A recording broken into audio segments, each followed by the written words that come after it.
चलिए भाई, सभी को नमस्कार, आदाब, सत श्री अकाल। कैसे हैं आप सभी लोग? गुड मॉर्निंग, नमस्कार, आदाब, सत श्री अकाल। कैसे हैं आप सभी लोग? जल्दी से ज्वाइन कर लें, उसके बाद अपन शुरू करते हैं आज की सभा। बहुत ही इंपॉर्टेंट बातें आपके और हमारे बीच में होने वाली।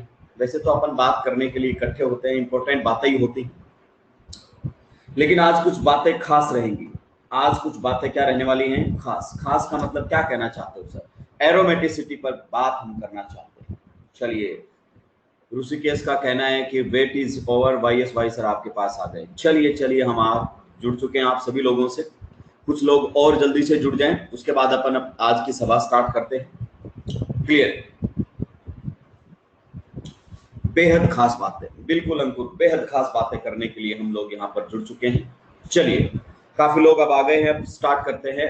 ये मैंने आपको होमवर्क के तौर पर दिया था, अगर आपको याद हो। हालांकि मैं ज्यादा आपसे उम्मीद रखता नहीं, गजनी स्टाइल लोग आप लोग भूल जाते हैं। मेरे ने बताया था कि केवल और केवल CX3 के केस में, केवल और केवल CX3 कैसा इफेक्ट लगाएगा? -H इफेक्ट लगाएगा। पहला इंपॉर्टेंट पॉइंट, बिल्कुल सही। दूसरी बात, कहां लगाएगा? केवल और केवल एल्कीन्स यानी कि डबल बॉन्ड के ऊपर ही इसका -H इफेक्ट देखना है। केवल इसी पर, एल्किन्स के केस में इसका -H इफेक्ट देखना है, उसके अलावा -H इफेक्ट की बातें नहीं करनी है। ठीक है सर, बताइए फिर किस प्रकार से बात करेंगे। देखिए, क्या यहां पर यह आपको बेंजीन के अंदर एक डबल बॉन्ड दिखाई दे रहा है? चलिए जल्दी से मेरे सवालों के जवाब दीजिए। जो लोग जुड़ चुके हैं वो जल्दी से मेरे सवालों के जवाब देंगे। क्या ये अल्फा कार्बन आपको दिखाई दिया? यस। और क्या उस पर आपको हेलोजन दिखाई दिया? यस। आपको लास्ट क्लास में बताया था ये बॉन्ड टूटेगा इधर।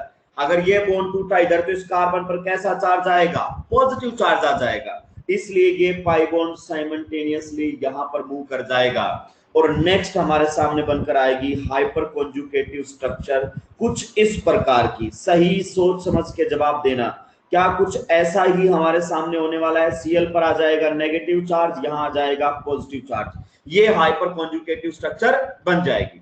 अब क्या ये पॉजिटिव चार्ज, खास आपसे मैं ये सवाल का आंसर जानना चाहता हूं, क्या अब ये पॉजिटिव चार्ज रेजोनेंस करेगा? भाई सवालों के जवाब देने पड़ेंगे आपको यहाँ पर। क्लियर? माना कि केबीसी नहीं है, कोई प्राइस नहीं मिलेगा आपको सवालों के जवाब देने पर, लेकिन इन सवालों का जवाब देकर आप मेडिकल कॉलेज तक जरूर पहुंच सकते हैं। तो यहां पर होगा resonance, pi bond will move towards the positive charge.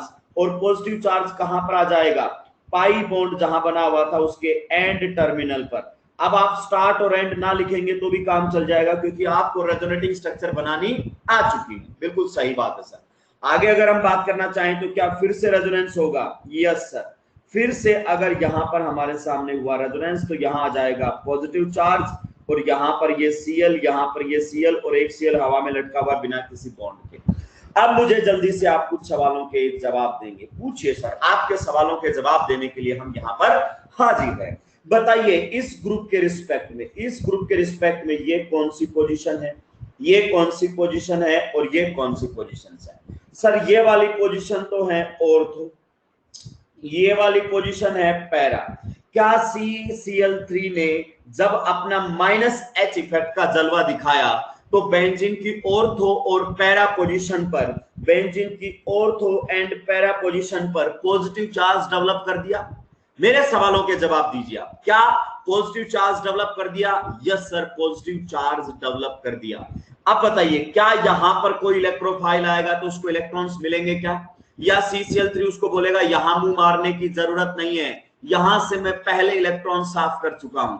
या फिर तुझे ये क्यों नहीं पता कि मेरा कैसा इफेक्ट है? -H इफेक्ट, और मैं बिल्कुल किसकी तरह काम करता हूं? -R।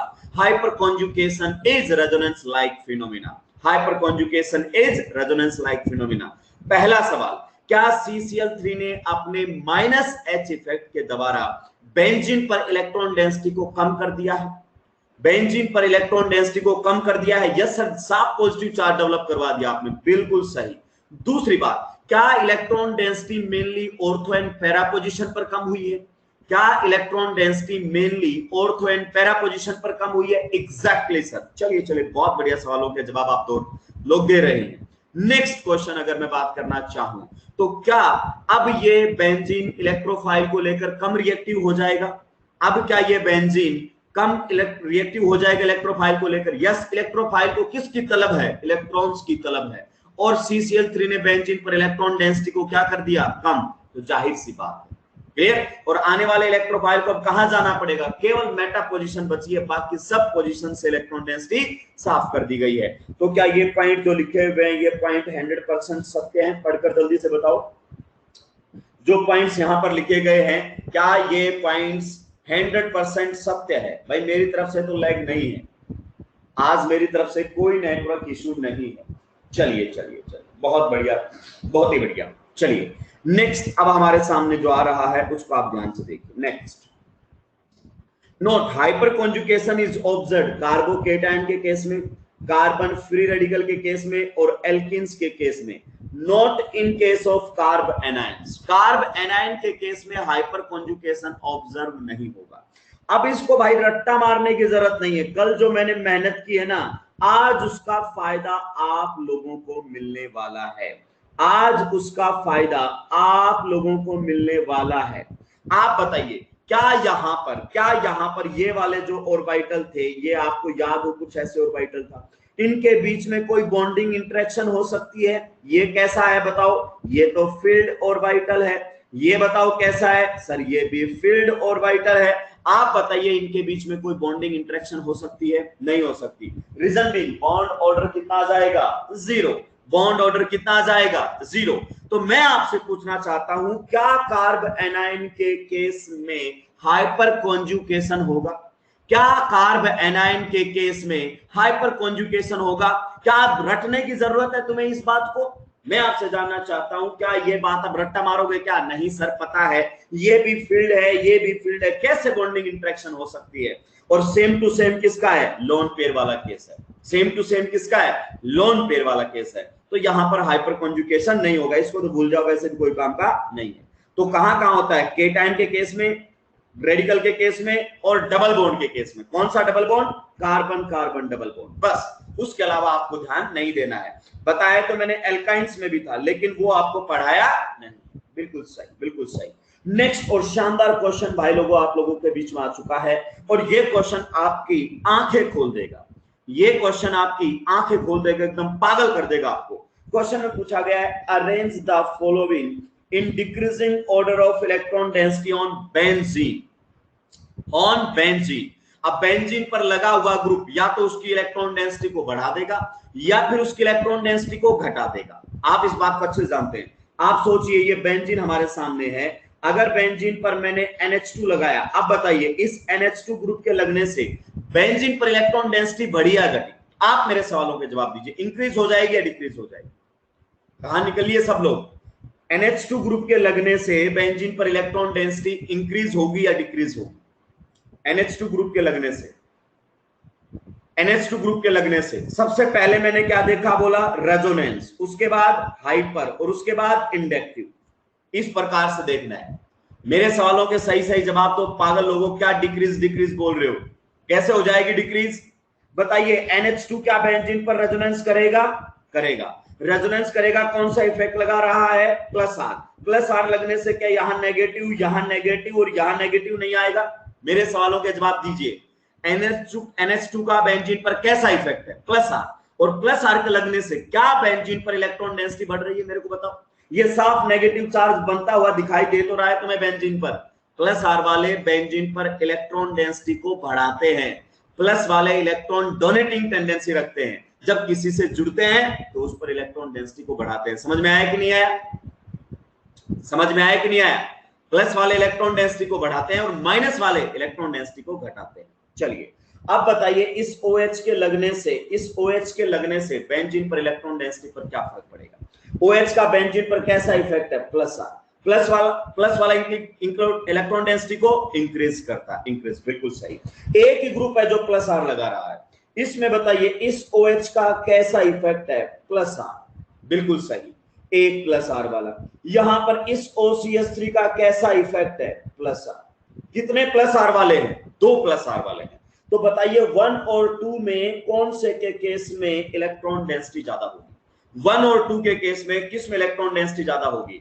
2 के केस में इलेक्ट्रॉन डेंसिटी ज्यादा है क्योंकि उसमें 2 प्लस आर वाले हैं, 2 इलेक्ट्रॉन फेंक रहे हैं। अब रुको, मेरी बात को ध्यान से सुनो। कुछ लोग मुझे पागल करने की कोशिश करेंगे, पता नहीं कहां से पढ़कर आएंगे, क्या से कैसे सवाल करेंगे। मैं आपसे जानना चाहता हूं, क्या यहां पर OCH3, क्या यहां पर OCH3 बेंजीन पर प्लस आर लगा रहा है? मेरे सवालों के जवाब देना। क्या यहां पर प्लस आर लगा रहा है? 100% सर रेजोनेंस होगा, और आपने ही पढ़ाया था कि रेजोनेंस के ड्यूरिंग लोन पेयर एटम से दूर जाता है। एग्जैक्टली। अब मैंने यहां पर OH लगा दिया, अब क्या OCH3 बेंजीन पर अपना प्लस आर लगा पाएगा? क्या अभी भी OCH3 बेंजीन पर अपना प्लस आर लगा पाएगा? यस, 100%। क्योंकि किसी का प्लस आर इस बात पर डिपेंड नहीं करता कि वो किसी की ऑर्थो पोजीशन पर है, मेटा पर है या पैरा पर है। ये लोन पेयर बेंजीन के साथ हमेशा रेजोनेंस करेगा, ये लोन पेयर बेंजीन के साथ हमेशा रेजोनेंस करेगा। इस OH के आने से इस पर कोई फर्क नहीं पड़ने वाला, ये रेजोनेंस करना बंद नहीं कर देगा। सर ये बात आपने क्यों बोली, प्लीज बता दीजिए, ये बात आपने क्यों बोली? ये बात मैंने इसलिए बोली क्योंकि कुछ लोगों को लगता है कि ये ग्रुप एक दूसरे की मेटा पोजीशन पर हैं और मेटा पर आर नहीं लगता, इसलिए बोली। इस बात को अपने दिमाग से डिलीट कर दो। किसी ग्रुप का आर इफेक्ट किसी की पोजीशन पर डिपेंड नहीं करता है, इंडिपेंडेंट होता है। अगर यहां पर OH को छुपा लिया जाए तो ये रेजोनेंस करेगा, और अगर दिखा दिया जाए तो भी रेजोनेंस करेगा। तो क्या यहां पर OCH3 रेजोनेंस करेगा? बिल्कुल। क्या OH भी रेजोनेंस करेगा? बिल्कुल। ये दिमाग से मेटा वाला कॉन्सेप्ट डिलीट कर दो, ये गलत बात है। Got the point? आगे बात समझ में? बिल्कुल सही। अब बताइए, क्या यहां पर एल्काइल ग्रुप है, कैसा इफेक्ट देखोगे इस एल्काइल ग्रुप का? सबसे पहले ये देखिए, बेंजीन पर एल्काइल ग्रुप लगा हुआ है डबल बॉन्ड से, नेक्स्ट ये रहा अल्फा कार्बन। कौन सा इफेक्ट देखोगे? सबसे पहले रेजोनेंस। क्या एल्काइल ग्रुप रेजोनेंस लगाते हैं? नहीं लगाते। फिर क्या देखोगे? Hyper conjugation. और क्या ये प्लस H इफेक्ट लगाएगा? 100% लगाएगा सर प्लस H इफेक्ट। और क्या ये भी लगाएगा? 100% प्लस H इफेक्ट लगाएगा। बिल्कुल सही। उसके बाद क्या यहां पर ये एल्काइल ग्रुप में, इसको ऐसे ऐसे लिख देता हूं, ये यहां पर है CH2 और ये है CH3। क्या इसके पास अल्फा हाइड्रोजन्स हैं? यस। क्या ये हाइपर कॉन्जुगेशन करेगा? बिल्कुल। बताइए, क्या ये ग्रुप हाइपर कॉन्जुगेशन करेगा? क्या ये ग्रुप हाइपर कॉन्जुगेशन करेगा जिसको बॉक्स में रखा है? No, because in this case alpha hydrogens कितने हैं? 0। अब देखो, पहले में रेजोनेंस, दूसरे में रेजोनेंस, तीसरे में हाइपर कॉन्जुगेशन, चौथे में हाइपर कॉन्जुगेशन, और पांचवे में नील बटे सन्नाटा, केवल और केवल प्लस आई। सबसे पहले आगे कौन आता है? रेजोनेंस। फिर कौन आता है? Hyper conjugation. और फिर कौन आता है? इंडक्टिव। समझ में आया कि नहीं आया? समझ में आया कि नहीं आया? आप मेरी बात के सवालों का जवाब दीजिए। Yes sir. जब तक रेजोनेंस डिसाइड कर रहा है, रेजोनेंस डिसाइड करेगा। हाइपर की कोई औकात नहीं है रेजोनेंस के सामने, हाइपर की कोई औकात नहीं है। पहले और दूसरे में, दोनों में रेजोनेंस है। डिसाइड करके बताओ किसकी इलेक्ट्रॉन डेंसिटी ज्यादा होगी, पहले और दूसरे में? पहले और दूसरे में, दूसरे की। और फिर कौन आएगा? पहला। किसके बेसिस पर डिसाइड हुआ है? रेजोनेंस। रेजोनेंस। किसी को कोई डाउट? कोई डाउट नहीं है सर। अब देखो, थर्ड में भी हाइपर है और फोर्थ में भी हाइपर है। रेजोनेंस के बाद आता है हाइपर कॉन्जुगेशन। अब थर्ड और फोर्थ में कैसे डिसाइड करें? सर इसमें अल्फा H काउंट करो, कितने अल्फा H है टोटल? टोटल अल्फा H बताओ। 6 अल्फा हाइड्रोजन है कि नहीं है? और इसमें कितने अल्फा H हैं? 2 अल्फा H। हाइपर कॉन्जुगेशन कैसे देखा जाता है? अल्फा H से। हाइपर कॉन्जुगेशन कैसे देखा जाता है? अल्फा H से। जितने ज्यादा अल्फा H, हाइपर कॉन्जुगेशन उतना ही ज्यादा। तो सर फिर लिख दीजिए हमारे कहने पर थर्ड, और फिर लिख दीजिए फोर्थ। सबसे पीछे कौन सा आएगा? सबसे पीछे आएगा फिफ्थ, क्योंकि इंडक्टिव सबसे मरियल इफेक्ट होता है। इंडक्टिव सबसे मरियल इफेक्ट होता है, उसका कोई लेना देना नहीं है। किसी को कोई दिक्कत आपत्ति परेशानी है तो लिख दीजिए, किसी को कोई दिक्कत आपत्ति परेशानी है तो लिख दीजिए। रुद्राक्ष पहले बात कर चुके हैं, OH और OR में किसका ज्यादा होता है पहले बता चुका हूं मैं। चलिए आगे बढ़ते हैं। कुछ इंपॉर्टेंट पॉइंट्स हैं, ये पॉइंट्स है रिगार्डिंग रेजोनेंस इफेक्ट, की नोट्स ऑफ रेजोनेंस इफेक्ट। अब रेजोनेंस इफेक्ट के कुछ की नोट्स लिखवा देता हूं। मैंने इसको बचा के रखा था, क्यों? क्योंकि मैंने एक लाइन जो बोल दी थी, hyper is resonance like phenomena, तो एकदम लिंक हो जाएगा यहाँ पर। बताइए पहला पॉइंट सत्य है या नहीं है? पहला पॉइंट जो आपकी स्क्रीन पर आप लोगों को दिख रहा है, ये बात सत्य है या नहीं है?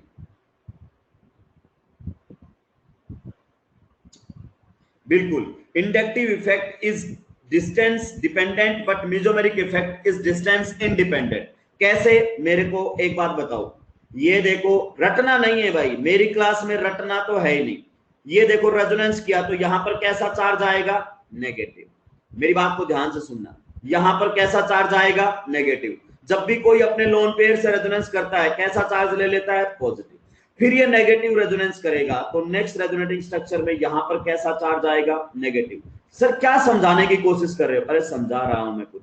अब मैं आपसे पूछना चाहता हूं, मेरे सवालों के जवाब देना, रट्टा नहीं मारना है। पूछिए सर, आपके सभी सवालों के जवाब देने के लिए हम भी आज यहां पर इकट्ठे हो गए। क्लियर, चलिए मैं आपसे एक सवाल पूछना चाहता हूं। यहां पर जो नेगेटिव था और यहां पर जो नेगेटिव है उनका मैग्नीट्यूड अलग अलग है या सेम है, मुझे बताओ। पूरा का पूरा नेगेटिव ऑर्थो से पैरा पर चला गया या कुछ कम ज्यादा हो गया, नहीं सर पूरा नेगेटिव गया है।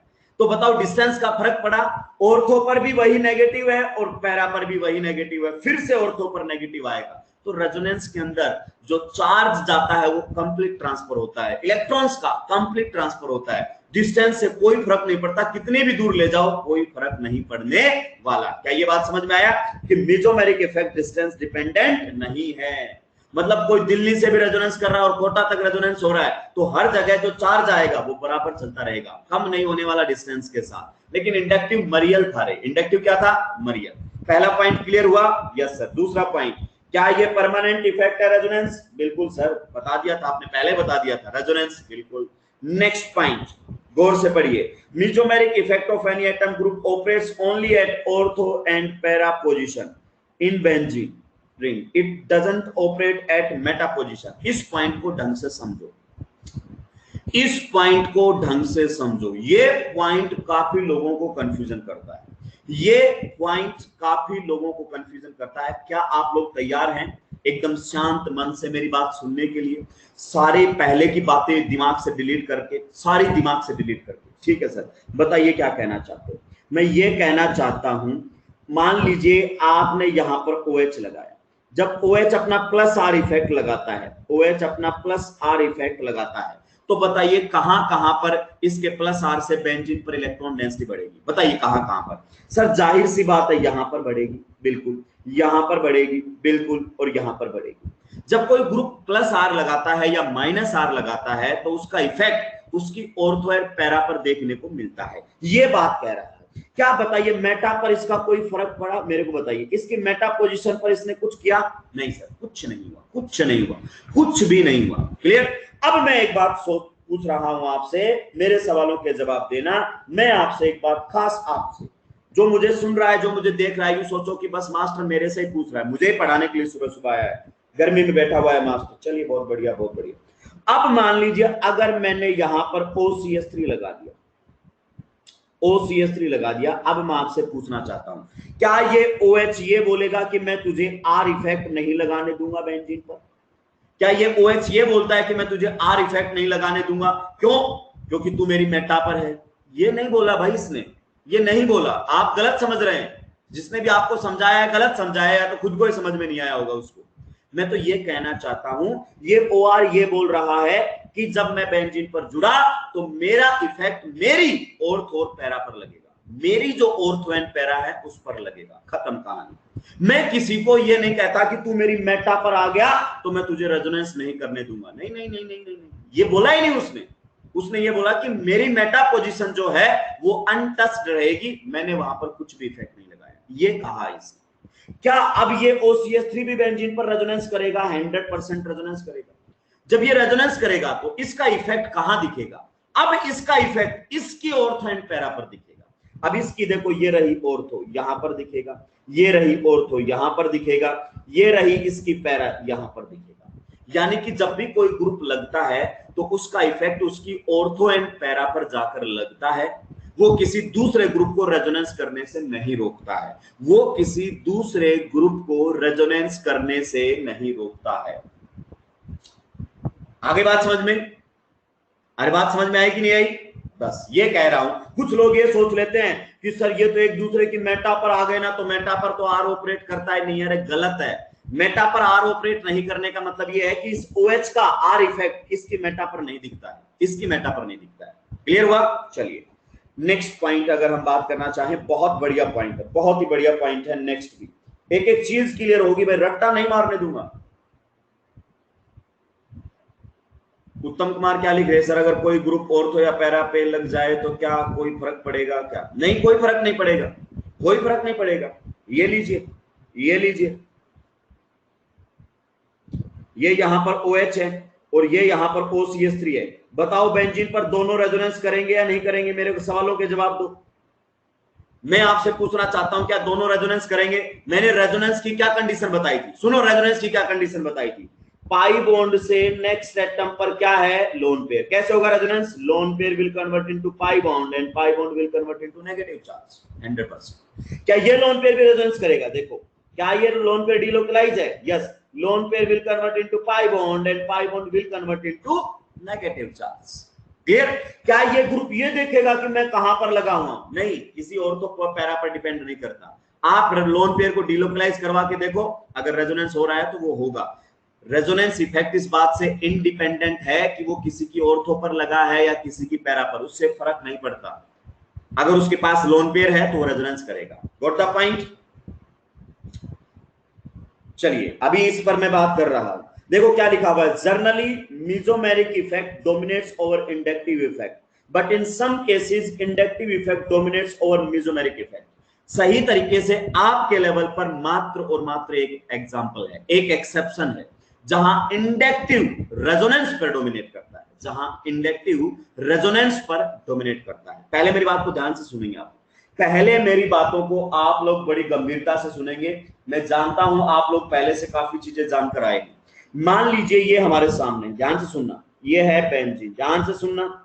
बेंजीन के ऊपर आपने लगा दिया है OH। मैं आपसे जानना चाहता हूं OH का पहले बताओ कैसा इंडक्टिव इफेक्ट है? OH का इंडक्टिव इफेक्ट कैसा, मैं आपसे जानना चाहता हूं। क्या ये अल्काइल ग्रुप है? No sir. क्या ये एनायन है? No sir. तो कैसा लगेगा? -I। बिल्कुल सही, इसका है -I। -I का मतलब ये हुआ इलेक्ट्रॉन विथड्रॉइंग ग्रुप। यस और नो? 100%। अब बताओ इसका R इफेक्ट कैसा है? R इफेक्ट कैसा है? जब ये बेंजीन के साथ रेजोनेंस करेगा तो कैसा इफेक्ट लगा रहा है? R इसका है +R, है कि नहीं है? 100%, यानी कि +R। तो इस केस में ये हुआ इलेक्ट्रॉन डोनेटिंग ग्रुप। कैसा हुआ? Electron donating group. अब समझना मेरी बात को ध्यान से, ये बेंजीन से इंडक्टिव के थ्रू तो इलेक्ट्रॉन्स को खींच रहा है, इंडक्टिव के थ्रू तो बेंजीन से इलेक्ट्रॉन्स को खींच रहा है, और रेजोनेंस के थ्रू बेंजीन को इलेक्ट्रॉन्स दे रहा है। क्या ये बात क्लियर हुई? मेरे सवालों के जवाब देना। इंडक्टिव से तो -I का मतलब बेंजीन से इलेक्ट्रॉन खींच रहा है, बिल्कुल सही, और रेजोनेंस से इलेक्ट्रॉन्स दे रहा है। अब बताइए ओवरऑल इसका इफेक्ट कैसा होगा? ओवरऑल ये इलेक्ट्रॉन डोनेटिंग होगा या इलेक्ट्रॉन विड्रॉइंग होगा? ओवरऑल इलेक्ट्रॉन डोनेटिंग होगा या इलेक्ट्रॉन विड्रॉइंग होगा? अब आपको देखना पड़ेगा कि इसका डोमिनेटिव इफेक्ट कौन सा है, इंडक्टिव या फिर रेजोनेंस। इस केस में आप जानते हैं, एक ही एग्जांपल है आपके लेवल पर, हैलोजेंस, उसको छोड़कर आप जानते हैं कि रेजोनेंस जो है वो इंडक्टिव पर क्या करता है? डोमिनेट करता है। रेजोनेंस जो है वो इंडक्टिव पर डोमिनेट करता है, और इसका रेजोनेंस कैसा है? +R, डोमिनेटिव है।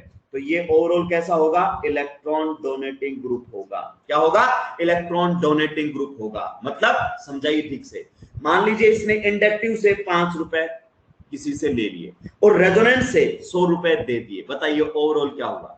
डोनेटिव हुआ या विड्रॉइंग हुआ? इंडक्टिव से 5 ले लिए, रेजोनेंस से 100 दे दिए, तो डोनर हुआ ना कुल मिलाकर। तो क्यों? क्योंकि इसका जो डोमिनेटिव इफेक्ट है वो कौन सा है? रेजोनेंस। Got the point? चलिए अब एकमात्र जो एक्सेप्शन है वो मैं बात कर लेता हूं, ध्यान से सुनना। ये हमारे सामने है बेंजीन, इस पर मैंने लगा दिया है क्लोरीन। सबसे पहले बताइए क्या क्लोरीन के पास लोन पेयर होते हैं? मेरे सवालों के बाद ध्यान से सुनते जाना, ध्यान से सुनते जाओ। क्लियर? क्या क्लोरीन पर लोन पेयर है? यस। क्या क्लोरीन +R इफेक्ट लगा रहा है? Yes sir, chlorine +R effect लगा रहा है, एग्जैक्टली लगा रहा है। और +R से ये कैसा हो गया है? इलेक्ट्रॉन डोनेटिंग ग्रुप हो गया है। एग्जैक्टली इलेक्ट्रॉन डोनेटिंग है सर, एग्जैक्टली, बिल्कुल सही, बिल्कुल सही। और क्या हैलोजेंस का कौन सा इफेक्ट होता है? बताओ हैलोजेंस का इंडक्टिव कैसा होता है? -I। क्या ये अपना -I भी लगाता है? यस, माइनस आई की वजह से ये कैसा हो गया है, इलेक्ट्रॉन विथड्रॉइंग ग्रुप हो गया है। माइनस आई से इलेक्ट्रॉन्स खींच रहा है और प्लस आर से इलेक्ट्रॉन दे रहा है। अब मात्र एक एक्सेप्शन आपके लेवल पर, मात्र एक एक्सेप्शन, एक हैलोजन ही ऐसा केस है जहां उनका इंडक्टिव इफेक्ट उनके रेजोनेंस इफेक्ट पर डोमिनेट करता है। ये लिखा है ना जर्नली, ये जर्नली केवल हैलोजन्स की वजह से लिखा गया है। बताइए, मैंने आपको बोला है in case of halogens their inductive effect dominate over their resonance effect. अब बताइए ओवरऑल हैलोजन्स कैसे हुए, इलेक्ट्रॉन डोनेटिंग हुए या इलेक्ट्रॉन विथड्रॉइंग हुए? मेरे सवालों का जवाब दो। ओवरऑल हुए इलेक्ट्रॉन विथड्रॉइंग ग्रुप्स। आगे बात समझ में? बिल्कुल। एक सवाल मैं आपसे पूछना चाहता हूं, एक सवाल आपसे खास आपके लिए। एक तो है बेंजीन था, बिल्कुल अकेला बेंजीन था, ठीक है सर। फिर मैंने इस पर लगा दिया क्लोरीन, बिल्कुल सर। आप बताइए क्लोरीन के लगने से बेंजीन पर इलेक्ट्रॉन डेंसिटी बढ़ेगी या घटेगी? क्लोरीन के लगने से बेंजीन पर इलेक्ट्रॉन डेंसिटी इंक्रीज हो जाएगी या डिक्रीज हो जाएगी? अब इसका प्लस आर भी लग रहा है और इसका माइनस आई भी लग रहा है, लेकिन डोमिनेटिव कौन सा है? माइनस आई। तो माइनस आई इलेक्ट्रॉन विथड्रॉइंग होता है, तो बताइए क्या हो जाएगी? डिक्रीज। यानी कि क्लोरोबेंजीन और बेंजीन में से हमसे ये पूछे कि किसके केस में इलेक्ट्रॉन डेंसिटी ज्यादा है, तो किसके केस में ज्यादा रहेगी? सॉरी, बेंजीन के केस में ज्यादा रहेगी। किसके केस में ज्यादा रहेगी? बेंजीन के केस में ज्यादा रहेगी। ये बात आपको समझ में आई कि नहीं आई?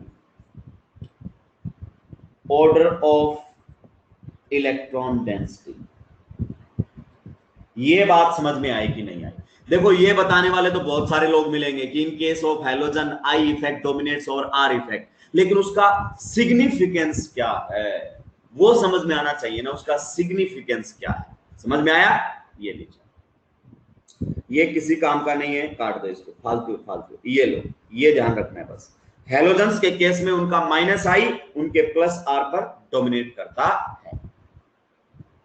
रीजन जरूरी नहीं है आपके लेवल पर। चलिए नेक्स्ट, अब आप बात करेंगे हाइपर कॉन्जुगेशन के बारे में। किसके बारे में बात करेंगे? Important point regarding hyper conjugation. देखो, पहला, hyper conjugation is distance independent effect. बोला था कि नहीं बोला था? Hyper conjugation is resonance like phenomena. बस, तो फिर दनादन चलने दो। Next, permanent effect. Exactly sir. Next अगर हम बात करना चाहें, generally it is dominative over inductive effect बस लेस देन मेसोमेरिक इफेक्ट। यानी कि ऑर्डर क्या चलेगा? सबसे पहले देखना है आपको रेजोनेंस। जब रेजोनेंस डिसाइड कर दे तो आंसर रेजोनेंस के बेसिस पर देना। उसके बाद कौन आएगा? Hyper conjugation. ये कहना चाहता है हाइपर कॉन्जुगेशन। अगर हाइपर कॉन्जुगेशन डिसाइड कर दे तो इंडक्टिव गया भाड़ में। अगर हाइपर कॉन्जुगेशन डिसाइड ना कर पाए तो फिर आएगा इंडक्टिव। ये कहना चाहता है। क्या ये बात मैं कल की क्लास से तुम्हें समझा रहा हूं? क्या ये बात मैं कल की क्लास से तुम्हें समझा रहा हूं? Yes sir. चलिए, बहुत बढ़िया। नेक्स्ट और लास्ट हमारे सामने रहने वाला है, ये इंपॉर्टेंट है, इंडक्टिव इफेक्ट ऑर्डर और एच इफेक्ट ऑर्डर। देखिए ढंग से देखिए, इंडक्टिव का ऑर्डर ये है, मैंने पहले भी बताया था आपको। इंडक्टिव का ऑर्डर ये होता है और हमारे सामने हाइपर कॉन्जुगेशन का ऑर्डर ये होता है। पहले एक बार देखो, दोनों ऑर्डर उल्टे हैं। पहले इतना देख लो, तुम समझाना मेरा काम है, क्यों परेशान हो रहे? देख, चप्पल जैसी शक्ल बन गई तुम्हारी। समझाना मेरा काम है, पहले देखो तो सही कि ऑर्डर उल्टा है। दिखाई दिया ऑर्डर उल्टा है? हाँ सर उल्टा है, लेकिन अब समझा दो। समझा दूंगा। इंडक्टिव समझा दिया था? Yes sir. हाइपर समझा दो सर? समझा दूंगा।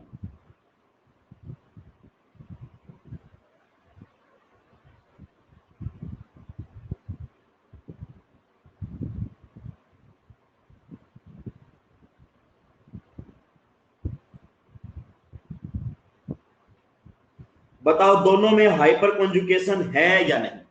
दोनों में हाइपर कॉन्जुगेशन है या नहीं? नवीन कह रहा है सर आपको हमारी शक्ल का कैसे पता चल जाता है?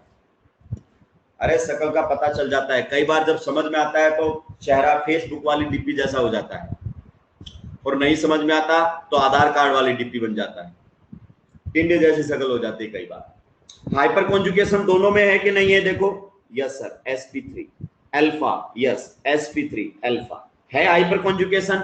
यस बिल्कुल सही। अब हाइपर कॉन्जुगेशन करवाओ। देखो कैसे होगा हाइपर कॉन्जुगेशन, ये बॉन्ड जाएगा इधर और ये बॉन्ड जाएगा इधर। क्लियर? बिल्कुल। कौन सा बॉन्ड तोड़ा है आपने? आपने तोड़ा है कार्बन हाइड्रोजन सिग्मा बॉन्ड। बताइए ये बॉन्ड ब्रेक किया कि नहीं किया? बिल्कुल किया सर। इसमें जब हाइपर कॉन्जुगेशन होगा ये बॉन्ड जाएगा इधर और ये बॉन्ड जाएगा इधर। बिल्कुल सही। कौन सा बॉन्ड तोड़ा है आपने? CD bond, CD sigma bond. मैं आपसे पूछना चाहता हूं सीडी और सीएच में से कौन सा बॉन्ड वीक होता है? कौन सा बॉन्ड वीक होता है? सीएच और सीडी में से कौन सा बॉन्ड वीक होता है? वीक कौन सा होता है? सीएच। बिल्कुल सर सही है, लिखा हुआ आपने। वैसे तो आप बताइए जो बॉन्ड वीक होता है उसका डीलोकेलाइजेशन क्या होगा? आसानी से। भाई हाइपर में बॉन्ड टूट रहा है ना, और टूटने वाला बॉन्ड वीक होगा तो आसानी से टूटेगा। सिग्मा इलेक्ट्रॉन्स का डीलोकेलाइजेशन आसानी से होगा। Got the point? Got the point? Yes sir. देखो जब रेजोनेंस होता था तो कौन से बॉन्ड टूटते थे? पाई बॉन्ड टूटते थे और पाई बनते थे। क्या आपको याद है? पाई बॉन्ड ही टूटते थे और पाई बॉन्ड ही बनते थे ड्यूरिंग रेजोनेंस। क्या याद है आपको? पाई बॉन्ड का टूटना आसान या सिग्मा बॉन्ड का टूटना आसान? मेरे सवालों के जवाब देना। पाई बॉन्ड का टूटना आसान या सिग्मा बॉन्ड के टूटना आसान? पाई का टूटना आसान। यानी कि पाई का डीलोकेलाइजेशन इजीली होता है एज कंपेयर टू सिग्मा के डीलोकेलाइजेशन। ये बात सत्य है, लिखते जाओ बस तुम। Yes sir. सिग्मा अगर बॉन्ड स्ट्रॉन्ग होगा उसका टूटना मुश्किल, टूटना मुश्किल का मतलब उसका डीलोकेलाइजेशन मुश्किल। आप बताइए अब सोचकर कैसे रेजोनेंस हाइपर पर डोमिनेट करता है? कैसे रेजोनेंस हाइपर पर डोमिनेट करता है? क्योंकि रेजोनेंस के अंदर बॉन्ड टूटता है पाई और हाइपर में टूटता है बॉन्ड सिग्मा, और पाई का टूटना इजी होता है एज कंपेयर टू सिग्मा। यानी कि पाई का डीलोकेलाइजेशन इजीली होता है एज कंपेयर टू सिग्मा। बताइए समझ में आ गया कि नहीं आ गया? समझ में आ गया कि नहीं आ गया? रट्टा मारते रहते हो। आज क्लियर हुआ why hyper conjugation is less effective as compare to resonance. अबे अरे दिमाग से पैदल लोगों, मैं क्या ही करूं तुम्हारा। यही देख लो, ये देखो, ये देखो। बताओ इस मॉलिक्यूल के अंदर रेजोनेंस है कि नहीं है?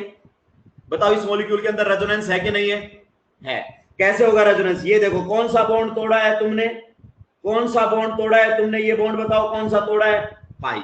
और यहां हाइपर कॉन्जुगेशन में कौन सा तोड़ा है? यहां पर सिग्मा। बताइए किसका टूटना आसान होगा? पाई का। तो खत्म हो गई कहानी। वीक बॉन्ड इजीली डिलोकलाइज हो जाते हैं। Got the point?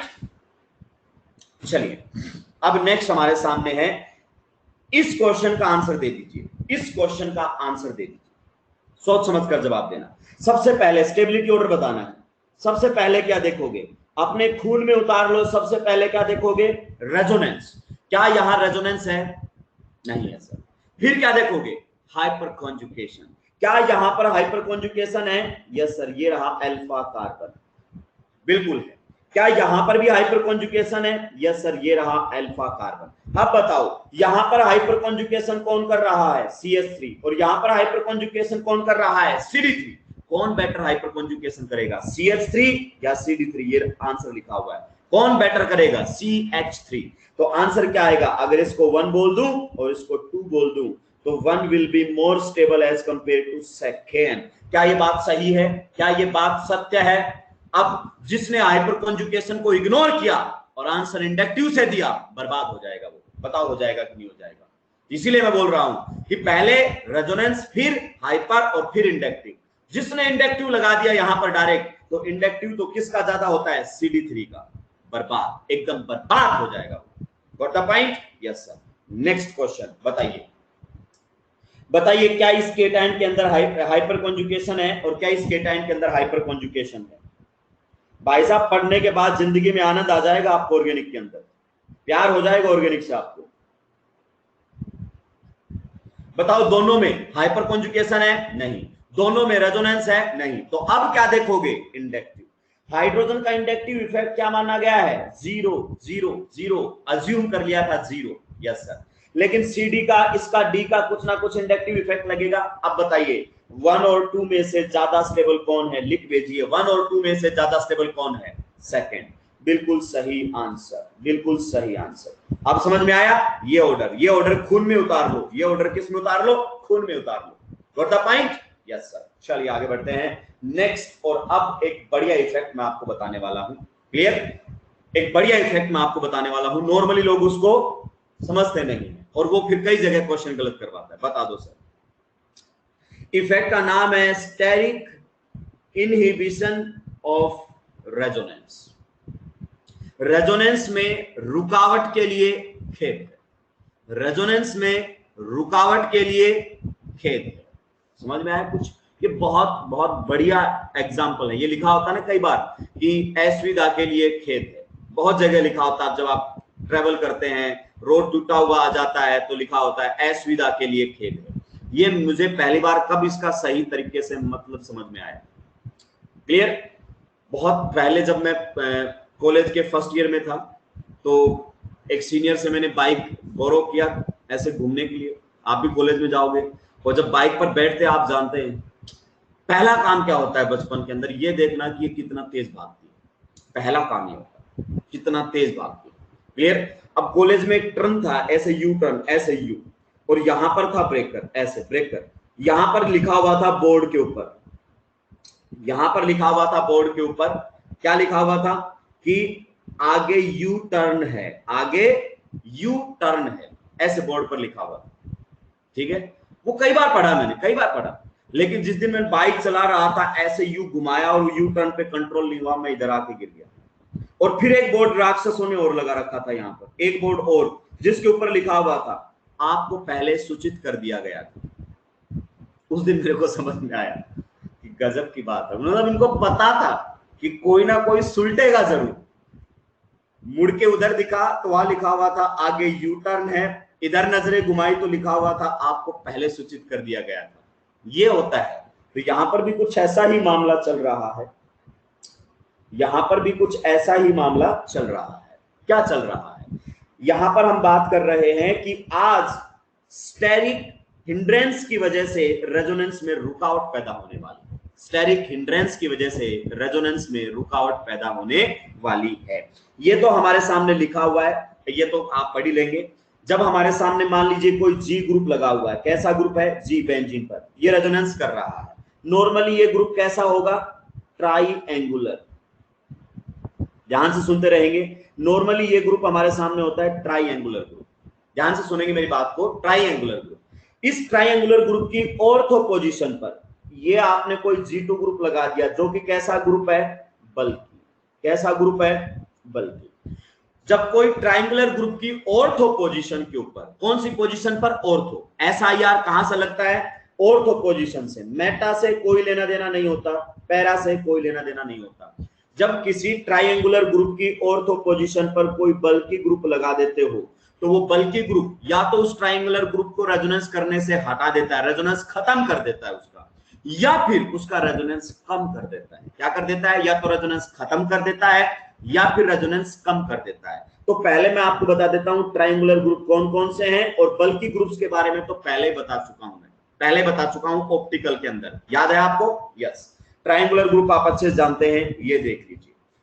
ये हमारे सामने है सारे के साथ triangular group, NO2, NR2, COO, COOR, ये हमारे सामने ट्रायंगुलर ग्रुप्स होते हैं। ये देखिए ट्रायंगुलर ग्रुप है। NO2 कैसा ग्रुप है? ट्रायंगुलर ग्रुप है। NR2 को भी ट्रायंगुलर मानना है, ये भी ट्रायंगुलर है। COOR भी हमारे सामने ट्रायंगुलर ग्रुप है। मैं आपको समझाऊंगा। क्या ट्रायंगुलर ग्रुप क्लियर हुआ? अरे साफ सी बात है, हाइब्रिडाइजेशन स्टेट जिनकी कैसी हो? sp2 हो। सिंपल सी बात है। ये देखो नाइट्रोजन की हाइब्रिडाइजेशन sp2, ये जब लोन पेयर रेजोनेंस करेगा तो कैसा होगा हाइब्रिडाइजेशन? आप ही बताओ। sp2। कार्बन की हाइब्रिडाइजेशन बताओ? sp2। कार्बन की हाइब्रिडाइजेशन बताओ? sp2। तो समझ में आया कि नहीं? ट्रायंगुलर ग्रुप है। कैसे ग्रुप है? Triangular group. बिल्कुल क्लियर है सर। और ये G2 बल्कि ग्रुप, आपको पहले बता रखे हैं बल्कि ग्रुप कौन से हैं। आप पहले ऑप्टिकल में बात कर चुके हैं। ये सारे के सारे ग्रुप्स कैसे हैं? ये सारे के सारे ग्रुप्स हैं बल्कि ग्रुप्स। कैसे हैं? बल्कि ग्रुप्स। बिल्कुल सही बात है सर। अब मेरी बात को ध्यान से सुनना। ये वाले जो ग्रुप है ना, इन पर कोई फर्क नहीं पड़ता। ये वाले ग्रुप ध्यान से देखो, ये हैं टिंगे टिंगे ग्रुप। कैसे हैं? टिंगे टिंगे ग्रुप। ध्यान से सुनेंगे। इन वाले ग्रुप की ऑर्थो पोजीशन पर भले तुम हाथी लाके खड़ा कर दो, ये रेजोनेंस करने से कभी नहीं रुकेंगे। जैसे कौन हुआ? फ्लोरीन हुआ, OH हुआ, NH2 हुआ, CN हुआ, CS2- हुआ, CS2+ हुआ।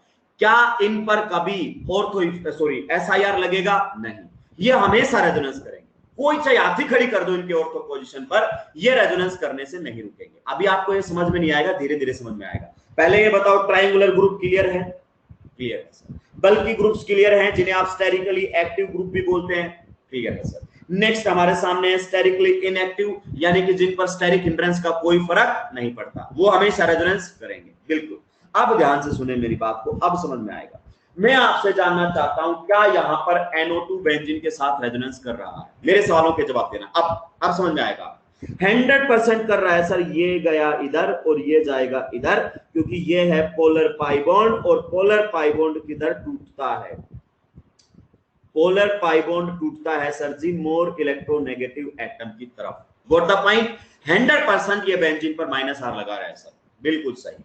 आप बताओ, रेजोनेंस होने की प्राइम कंडीशन क्या है? रेजोनेंस होने की प्राइम कंडीशन क्या है, अगर आपको याद हो? कैसे होने चाहिए ऑर्बिटल्स? पैरेलल होने चाहिए। ऑर्बिटल्स कैसे होने चाहिए? पैरेलल होने चाहिए। उसके पास पैरेलल p ऑर्बिटल होना चाहिए। अगर ऐसा नहीं है तो रेजोनेंस नहीं हो सकता। आज आपको देखना SIR झटके से समझ में आ जाएगा। जिन्होंने नर्सर में रेजोनेंस को ऑर्बिटल डायग्राम से नहीं पढ़ा था, उनको SIR की फील ही नहीं आई होगी कभी। आज आएगी, आपको बताने की जरूरत नहीं है। क्या ये इस प्रकार से मामला है? ढंग से देखो, क्या ये इस प्रकार से मामला है? बिल्कुल सही है सर। ये देखो, इस कार्बन के ऊपर जो p ऑर्बिटल है, इस नाइट्रोजन के ऊपर जो p ऑर्बिटल है, ये पैरेलल हैं और इनको रेजोनेंस करने से कोई नहीं रोक सकता। ये सारे ऑर्बिटल्स राइट नाउ कैसे हैं? पैरेलल। 100% रेजोनेंस हो रहा है, 100%। अब एक बात बताओ, अगर ये नाइट्रोजन के ऊपर जो p ऑर्बिटल है, अगर ये पैरेलल ना रहे इस कार्बन बेंजीन वाले p ऑर्बिटल के, तो क्या यहां रेजोनेंस हो सकता है? मुझे इस सवाल का जवाब दो। जो नाइट्रोजन पर p ऑर्बिटल है, अगर वो कार्बन बेंजीन वाले कार्बन के p ऑर्बिटल के पैरेलल ना रहे, तो क्या रेजोनेंस हो जाएगा? नहीं सर। रेजोनेंस होने के लिए बॉन्ड बनेगा, आप जानते हैं, पाई बॉन्ड बनेगा, और पाई बॉन्ड बनने के लिए दोनों ऑर्बिटल्स को पैरेलल होना एकदम जरूरी है। अब मेरी बात को ध्यान से सुनना। नेक्स्ट में ये आपके सामने था ट्रायंगुलर ग्रुप। पहले बताओ, Br थर्ड पीरियड एलिमेंट कैसा होता है? बल्कि। कैसा होता है? बल्कि ग्रुप।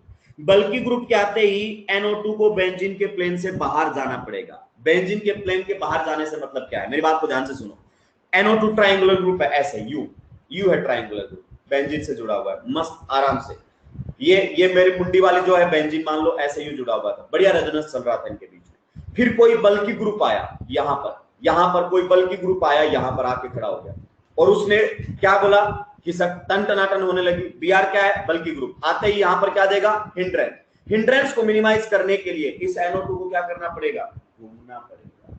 इस NO2 को क्या करना पड़ेगा? घूमना पड़ेगा। घूमना पड़ेगा नहीं घूमना पड़ेगा? भाई आप बैठे हुए, आपकी सीट पे कोई और आके बैठ जाए तो आपको भी तो एडजस्ट होना पड़ेगा ना। घूमने की वजह से क्या होगा? मेरी बात को ध्यान से सुनिए। यहां पर इस NO2 को घूमना पड़ेगा। घूमने की वजह से वो बेंजीन के प्लेन से बाहर चला जाएगा। बेंजीन के प्लेन के बाहर जाने से क्या होगा? अब सुनना ध्यान से, गजब की बात समझाऊंगा, सुनते रहिए मेरी बात को ध्यान से।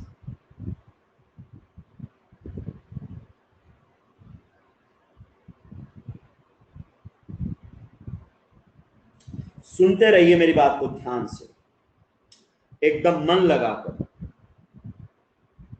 गौर से सुनते रहो, सुनते रहो मेरी बातों। क्लियर? बिल्कुल सर।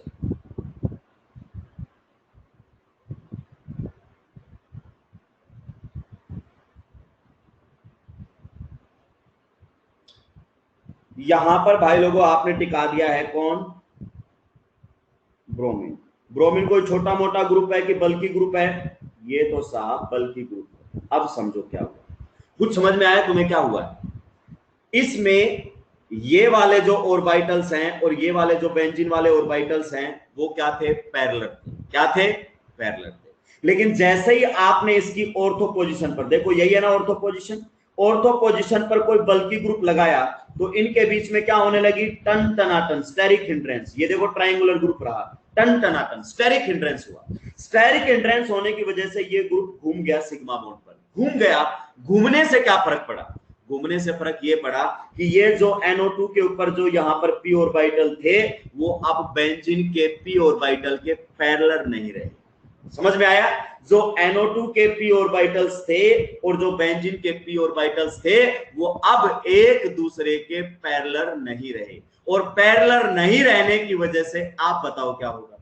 पैरेलल नहीं रहने की वजह से लिख भेजो क्या होगा? रेजोनेंस ब्रेक हो जाएगा। रेजोनेंस क्या हो जाएगा? ब्रेक हो जाएगा। इसे ही तो बोलते हैं SIR, steric inhibition of resonance, यानी कि साइज की वजह से रेजोनेंस में रुकावट का पैदा होना। आगे बात समझ में? अब ये BR आके बोलेगा कि रुकावट के लिए खेद है लेकिन अब रेजोनेंस नहीं हो सकता। आगे बात समझ में? असुविधा के लिए खेद है लेकिन अब रेजोनेंस नहीं हो पाएगा। क्या SIR समझ में आया? मेरे सवालों के जवाब देना। टन टनाटन का मतलब होता है स्टेरिक हिंड्रेंस। आगे बात समझ में? बिल्कुल सही। अब मैं आपसे कुछ चंद सवालात करना चाहता हूं। ये हमारे सामने है OH, ध्यान से सुनना। मैंने यहां पर लगा दिया BR और मैंने यहां पर भी लगा दिया BR। आप बताइए क्या OH का लोन पे अब रेजोनेंस करेगा? क्या ये OH का लोन पे रेजोनेंस करेगा? यस, क्योंकि मैंने बोला था ना OH कैसा है? Sterically inactive, sterically inactive. इसको फर्क नहीं पड़ता कि इसकी ऑर्थो पोजीशन पर कौन लगा है, इसको फर्क ही नहीं पड़ता। आगे बात समझ में? बिल्कुल। आप बताइए, मैं आपसे जानना चाहता हूं, यहां पर हमारे सामने NH2 लगा हुआ है, ये लीजिए, मैंने यहां पर लगा दिया CH3 और यहां पर भी लगा दिया CH3। आप जानते हैं CH3 बल्कि ग्रुप है, CH3 बल्कि ग्रुप है। क्या ये नाइट्रोजन का लोन पे रेजोनेंस करना बंद कर देगा बेंजीन के साथ? नहीं करेगा ये, क्योंकि ये भी ग्रुप कैसा है? ये ग्रुप भी है sterically inactive. Got the point? Yes sir. ध्यान से सुनते रहना मेरे सवालों को, बिल्कुल सही बात है। यहां पर लगा हुआ है CN, ये देखो CN लीनियर ग्रुप होता है, इसकी ऑर्थो पोजीशन पर CH3 इधर भी लगा दिया, इधर भी लगा दिया। आप बताइए क्या ये बेंजीन के साथ रेजोनेंस करना बंद कर देगा CN? मुझे बताइए, CN क्या रेजोनेंस करना बंद कर देगा? नहीं साहब, ये कैसा है? Linear group. आप जानते हैं कैसा ग्रुप है? लीनियर। ये रेजोनेंस करता रहेगा। ये CN तो बेचारा पहले ही ऐसे खड़ा हुआ, देखो सावधान पोजीशन में, ऐसे लीनियर है। ट्रायंगुलर ग्रुप कैसे होते हैं? उनके इधर उधर कहीं टच हो सकते हैं, इधर उधर कहीं टच हो सकते हैं, लेकिन CN कैसा है? सावधान पोजीशन में है। अब इसके कोई इधर आ जाए, कोई इधर आ जाए, ये ठाकुर है, इसके हाथ है ही नहीं, टन होगा ही नहीं। क्या है? ठाकुर। ये बेचारा ऐसा ही रहेगा, ये रेजोनेंस करना कभी बंद नहीं कर सकता। आगे बात समझ में? स्टेरिकली एक्टिव कैसे बनता है? स्टेरिकली एक्टिव को बता, ट्रायंगुलर ग्रुप बता रखा है। ट्रायंगुलर ग्रुप पर दिक्कत पड़ती है, इन पर स्टेरिक हिंड्रेंस का कोई फर्क नहीं पड़ता है। क्लियर? अब एक और बात बताना चाहता हूं मैं आपको, बहुत शानदार, बस आखिरी बात बहुत शानदार। एक ऐसी चीज बताऊंगा जिसे आप सोच भी नहीं सकते कि वो भी कभी ना कभी रेजोनेंस में रुकावट पैदा कर सकते हैं, एक ऐसी बात बताना चाहता हूं आपको। पूछो कौन? कि सर ऐसी क्या बात बताना चाहते हो जिसके बारे में जानकर हमें ताज्जुब होगा, हम हैरान हो जाएंगे, हम परेशान हो जाएंगे, हमारी नींदें उड़ जाएंगी? वो है हाइड्रोजन। एकमात्र आपके लेवल पर एग्जांपल है जहां हाइड्रोजन भी हिंड्रेंस कर सकता है। देखो टिंगा सर, मतलब हाइड्रोजन क्यों का? हाइड्रोजन सर, हाँ, एकमात्र एग्जांपल है। हाइड्रोजन भी कई बार रेजोनेंस में दिक्कत पैदा कर देता है और आपके लेवल पर एकमात्र एग्जाम्पल है, ये वाला। क्लियर? ध्यान से सुनना, ये डबल बॉन्ड देखो ढंग से, ये कौन से कॉन्फ़िगरेशन में है? ये डबल बॉन्ड है ट्रांस कॉन्फ़िगरेशन। ये देखो ट्रांस कॉन्फ़िगरेशन। ये वाला डबल बॉन्ड बताओ, ये वाला डबल बॉन्ड कौन सी कॉन्फ़िगरेशन में? बताओ। ये वाला डबल बॉन्ड भी है ट्रांस कॉन्फ़िगरेशन। ये देखो, अब देखो ढंग से, क्या आप इन दो हाइड्रोजन्स को देख पा रहे हो? मेरी बात को ध्यान से सुनेंगे। क्या इन दो हाइड्रोजन्स को देख पा रहे हो? क्या इन दोनों हाइड्रोजन्स में टनाटन होगी भाई? क्यों? क्योंकि ये जो जगह है ना दोनों इन कार्बन एटम्स के बीच में, जिसे आप सॉलिड स्टेट में कैविटी बोलते हो, वॉइड बोलते हो, वो बहुत कम है। ये दोनों हाइड्रोजन बड़ा अनकंफर्टेबल फील करते हैं इतनी कम जगह में। ये बोलते हैं कि कितने गर्मी के मौसम में और दो ऐसे एक ही जगह में घुसा दिए हैं, ये बहुत अनकंफर्टेबल फील कर रहे हैं। इनके में स्टेरिक हिंड्रेंस हो रहा है, टनाटन हो रहा है, जिसकी वजह से आप जानते हैं अगर हिंड्रेंस होगा तो मॉलिक्यूल को अपने आप को कुछ ऐसा एडजस्ट करना पड़ेगा कि हिंड्रेंस क्या हो जाए? मिनिमम हो जाए। और उसकी वजह से ये मॉलिक्यूल भाई साहब क्या बन जाता है, नॉन प्लेनर। क्या बन जाता है, नॉन प्लेनर। नॉन प्लेनर का मतलब है इसमें रेजोनेंस क्या हो जाएगा, ब्रेक हो जाएगा। रेजोनेंस क्या हो जाएगा, ब्रेक। 5 स्टार एग्जांपल बता दिया आपको। क्या बता दिया है, 5 स्टार एग्जांपल। समझ में आया। हाइड्रोजन की वजह से भी कहीं पर रेजोनेंस रुक सकता है, और वो कौन सा है, ये जो आपके सामने लिखा हुआ। किसी को कोई दिक्कत बताइए, 5 स्टार बता दिया आपको।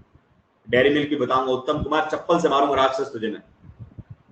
किसी को कोई दिक्कत, ध्यान रखना है भैया, क्लियर। चलिए, अब आप सोच रहे होंगे कि सर एसआईआर पर डायरेक्ट क्वेश्चन आएगा क्या। नहीं नहीं, कभी नहीं आएगा एसआईआर पर। मैं बताऊंगा क्वेश्चन कैसे आएगा, ये बार बार आपके सामने आता रहेगा, मैं याद दिलाता रहूंगा। क्लियर। चलिए, next and the most important topic, next and the most important topic जो नर्सर में काफी लोगों को परेशान करता है, पागल सा कर देता है कुछ लोगों को। कुछ तो बेचारे याद करके जाते हैं। जब ऑर्गेनिक में एरोमेटिक, एंटी एरोमेटिक और नॉन एरोमेटिक वाला पार्ट होता है टेस्ट पेपर के अंदर, तो बेचारे याद करके जाते हैं। एग्जाम्पल जो मास्टर ने लिख रखा था सब याद कर करके जाते हैं। क्या करके जाते हैं, याद करके जाते हैं कि भाई यहां से क्वेश्चन जरूर बनाएगा मास्टर, उसको पता होता है, लेकिन बेचारे को समझ में आता ही नहीं है। आज के बाद आपके दिमाग से एरोमेटिक, एंटी एरोमेटिक और नॉन एरोमेटिक के सारे डाउट डिलीट कर दूंगा। आपको रत्ती भर फर्क नहीं पड़ेगा, कैसा भी भारे क्वेश्चन क्यों ना आ जाए। क्लियर। चलिए, तो एंट्री लेते हैं अब। Applications of resonance, hyper and inductive, इन सभी की एप्लीकेशन पढ़ेंगे। क्या पढ़ेंगे, एप्लीकेशन एक साथ। भाई रेजोनेंस की अलग पढ़ा देता, इंडक्टिव की अलग पढ़ा देता, हाइपर की अलग पढ़ा देता। वो बताओ क्वेश्चन ऐसे आएगा क्या, बताएगा क्या, ब्रैकेट में लिख के भेजेगा क्या, application of resonance, application of hyper conjugation. वो तो सिंपल बोलता है कि केटाइन की स्टेबिलिटी बताओ, एसिडिक स्ट्रेंथ बताओ, बेसिक स्ट्रेंथ बताओ। अब तुम कैसे भी लगाओ, हाइपर लगाओ, रेजोनेंस लगाओ, इंडक्टिव लगाओ, तुम्हारा काम है। तो हमें पढ़ने भी तो वैसे ही चाहिए कि नहीं चाहिए। आगे बात समझ में, बिल्कुल सही। और पहला एप्लीकेशन आ रहा है aromatic, anti aromatic and non aromatic compounds. Aromatic, anti aromatic and non aromatic compounds. पानी पी लीजिए, मैं भी पानी पी लेता हूं क्योंकि टॉपिक शानदार है और आपको बढ़िया तरीके से समझाया जाएगा। रिलैक्स हो जाए। अरे जयप्रकाश सर बहुत इजी है, बहुत इजी है, बहुत इजी है, मजा आ जाएगा आपको, जिंदगी का आनंद मिलेगा आज।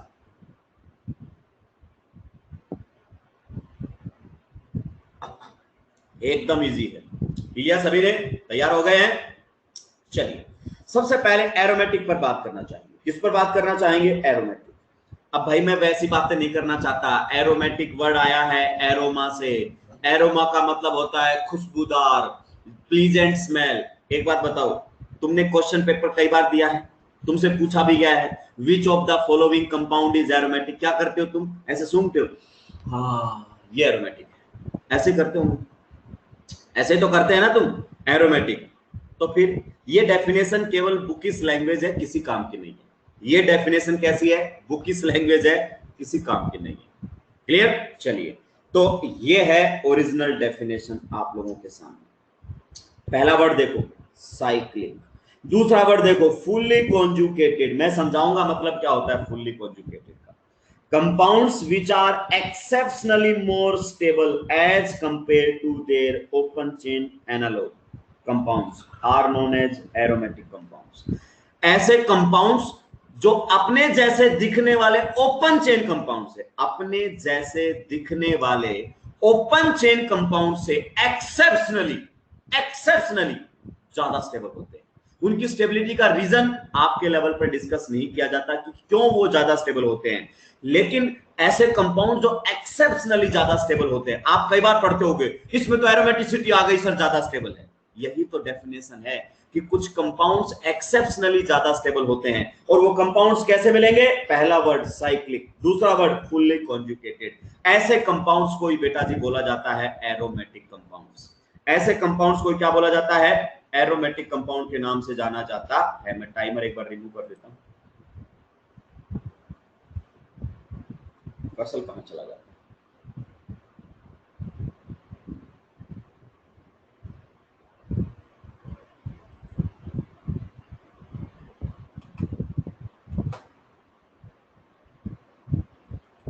आ गया। क्लियर, आगे बात समझ में। चलिए अब देखो ढंग से, ये दो एग्जांपल आप लोगों के सामने आ रहे हैं। Aromaticity is a property of cyclic compound, ये बात समझ में आई क्या? Aromaticity is a property of cyclic compound. देखो पहले लिखा हुआ है, वर्ड पहले लिखा हुआ है साइक्लिक और दूसरा लिखा हुआ है फुल्ली कॉन्जुगेटेड। तो कभी भी जिंदगी में कोई ओपन चेन कंपाउंड एरोमेटिक हो सकता है? यहीं से दिमाग में उतारूंगा अब सारी बातें, यहीं से कभी नहीं हो सकता। क्लियर? एरोमेटिसिटी कैसे कंपाउंड्स की प्रॉपर्टी है? साइक्लिक कंपाउंड्स की प्रॉपर्टी है। केवल साइक्लिक कंपाउंड्स को एरोमेटिक होने का हक मिला है। बिल्कुल सही सर। देखिए ये देखो, इसको कौन नहीं जानता इस ऑर्गेनिक की दुनिया में, इज्जत से नाम लिया जाता है बेंजीन। क्लियर? आप जानते भी हैं ये कंपाउंड एरोमेटिक है, नर्सर की नॉलेज से एरोमेटिक है। इस जैसा दिखने वाला ये देखो ओपन चेन कंपाउंड ये रहा, दिख रहा है? इस जैसा दिखने वाला कैसा कंपाउंड है ये? Open chain compound. देखो इसमें भी 2-3 पाई बॉन्ड है, बेंजीन में भी, और इसमें भी 3 पाई बॉन्ड दिखाई दिए। बस बेंजीन में ये फर्क है, वो तीनों पाई बॉन्ड रिंग के अंदर है, वो तीनों पाई बॉन्ड रिंग के अंदर है, और ये है ओपन चेन। तो ये बोलते हैं कि ये बेंजीन अपने जैसे दिखने वाले इस कंपाउंड से एक्सेप्शनली ज्यादा स्टेबल है, एक्सेप्शनली ज्यादा स्टेबल। उसका रीजन आपके लेवल पर नहीं बताया जाएगा कि क्यों है, लेकिन बहुत ज्यादा स्टेबल है। क्या है? बहुत ही ज्यादा स्टेबल है। चलिए नेक्स्ट एरोमेटिक कंपाउंड्स के बारे में बता रहे हैं। Aromatic compounds contains induced diamagnetic ring current. Aromatic compounds contains induced diamagnetic ring current. मैं समझाऊंगा इसका मतलब क्या है, मैं समझाऊंगा आपको, क्लियर? आगे समझा दूंगा, अभी पॉइंट्स है। और एरोमेटिक कंपाउंड्स कैसे होते हैं? डायामैग्नेटिक नेचर के होते हैं। कैसा नेचर होता है? डायामैग्नेटिक। एरोमेटिक कोई कंपाउंड होगा तो उसका नेचर कैसा होगा? डायामैग्नेटिक। What the point? चलिए ये भी डेफिनेशन चल रही है, बेसिक चल रही है। Yes unpaid 0। नेक्स्ट हमारे सामने आता है एंटी एरोमेटिक कंपाउंड्स। कैसा है? Anti aromatic compounds. देखना इसकी डेफिनेशन, देखना बहुत चीज क्लियर करेगा। देखो वर्ड क्या आया सबसे पहले? साइक्लिक। दूसरा क्या आया? Fully conjugated compounds which are exceptionally unstable as compared to their open chain analog compounds, as compared to their open chain analog compounds। कुछ समझ में आया? साइक्लिक फुली कॉन्जुगेटेड, लेकिन अपने जैसे दिखने वाले ओपन चेन कंपाउंड से अनस्टेबल होते हैं, उनकी स्टेबिलिटी कम होती है एक्सेप्शनली। ध्यान से सुनो, ये देखिए, ये दोनों कंपाउंड्स को गौर से देखो। मैं अभी बता रहा हूं ये कंपाउंड है एंटी एरोमेटिक, मैं बता रहा हूं अभी आपको, क्लियर? थोड़ी देर बाद आप खुद भी जान जाएंगे। आप बताइए ये कंपाउंड एंटी एरोमेटिक है और इस जैसा दिखने वाला ओपन चेन कंपाउंड ये रहा, दोनों में से कौन सा कंपाउंड ज्यादा स्टेबल है? ये एंटी एरोमेटिक की डेफिनेशन ही दे रहा है कि ये ज्यादा स्टेबल है, ये ज्यादा स्टेबल है। एरोमेटिक वाले एक्सेप्शनली ज्यादा स्टेबल थे, एंटी एरोमेटिक वाले एक्सेप्शनली कम स्टेबल है। ये इनकी डेफिनेशन ही है, ये इनकी क्या है? डेफिनेशन ही है। ध्यान से सुनना, 2-3 पॉइंट और आएंगे। Anti aromatic compound contains induced paramagnetic ring current. इनमें कैसा होता है? पैरामैग्नेटिक। और एरोमेटिक में कैसा था? डायामैग्नेटिक। एंटी एरोमेटिक कंपाउंड्स में कैसा मिलेगा? Paramagnetic nature. पैरामैग्नेटिक नेचर का मतलब इनमें क्या मिलेंगे? Unpaired electron. समझ में आ रहा है कि नहीं आ रहा है?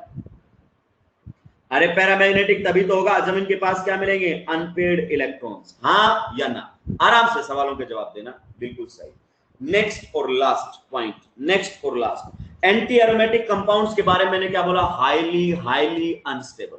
Anti aromatic compounds highly unstable होते हैं।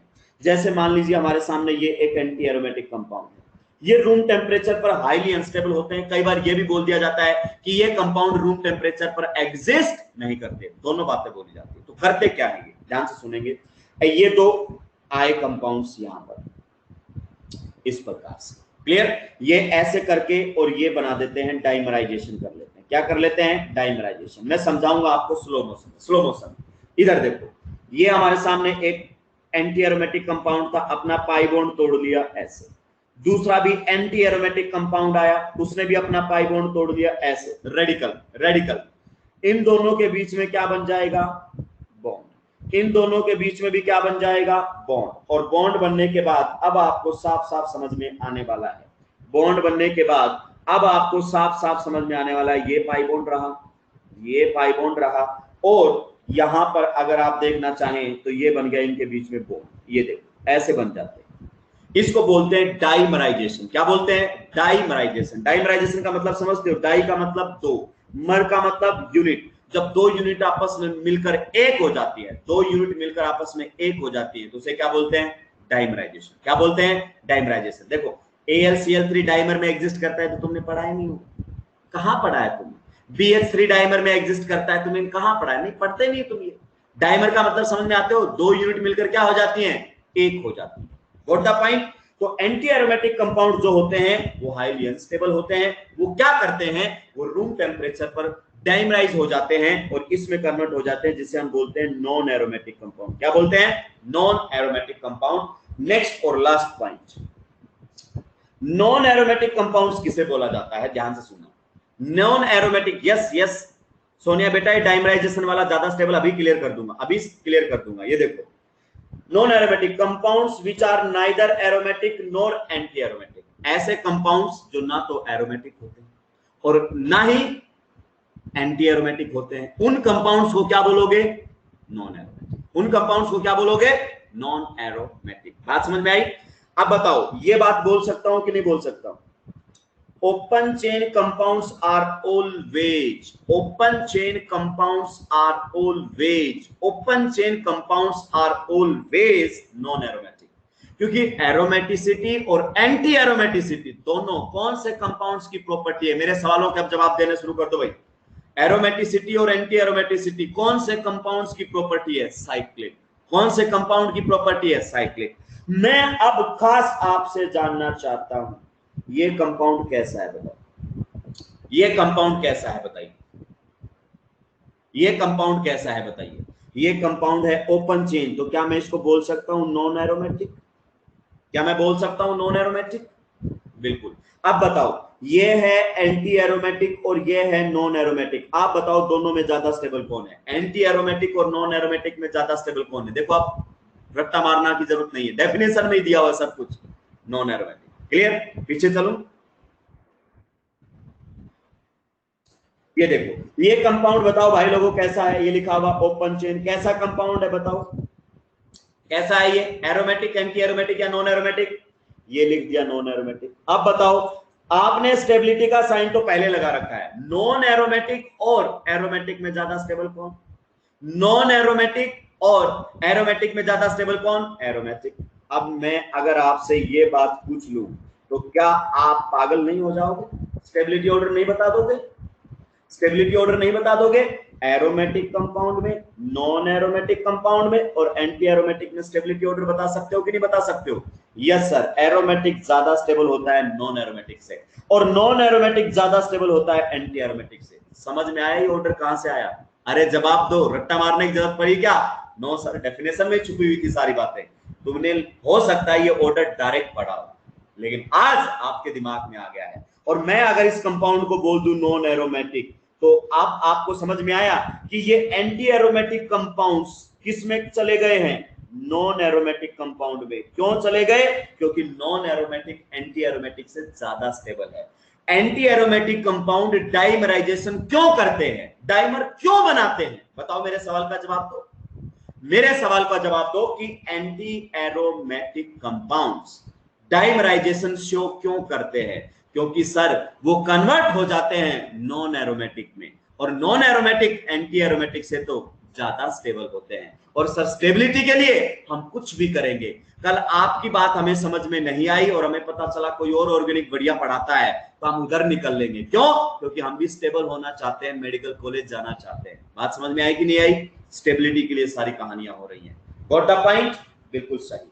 अब ध्यान से सुनना भाई लोगों, मैंने एरोमेटिक में भी एक वर्ड बोला था, ध्यान से सुनना। एरोमेटिक में एक वर्ड बोला था, एंटी एरोमेटिक में एक वर्ड बोला था,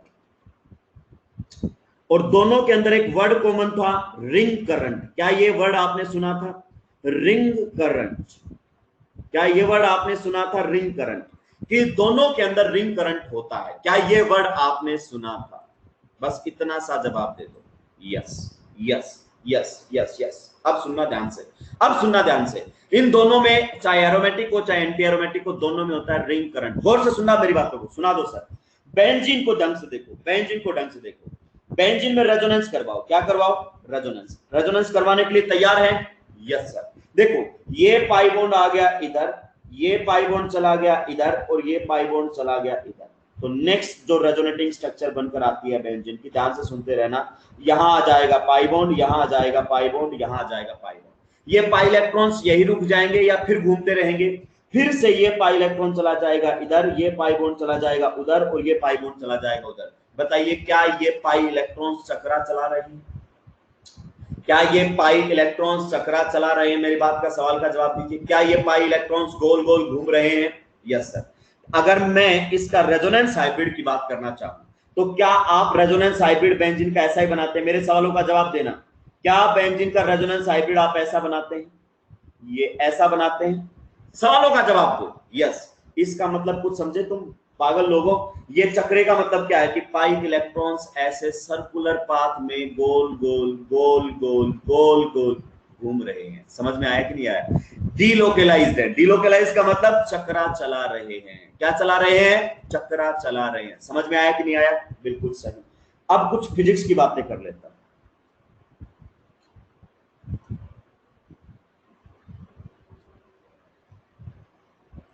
बताइए इस सर्किट के अंदर करंट फ्लो करेगा क्या? इस सर्किट के अंदर करंट फ्लो करेगा क्या? नो, बिकॉज ये कैसा है? ओपन सर्किट है। कैसा सर्किट है? ओपन। बिल्कुल सही। चलिए नेक्स्ट आप लोगों से, खास आप लोगों से, आपको एकदम मजा आ जाएगा अगर आपने पढ़ लिया है तो।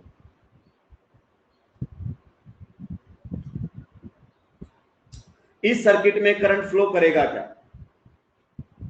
इस सर्किट के अंदर करंट फ्लो करेगा क्या? करेगा क्या? यस।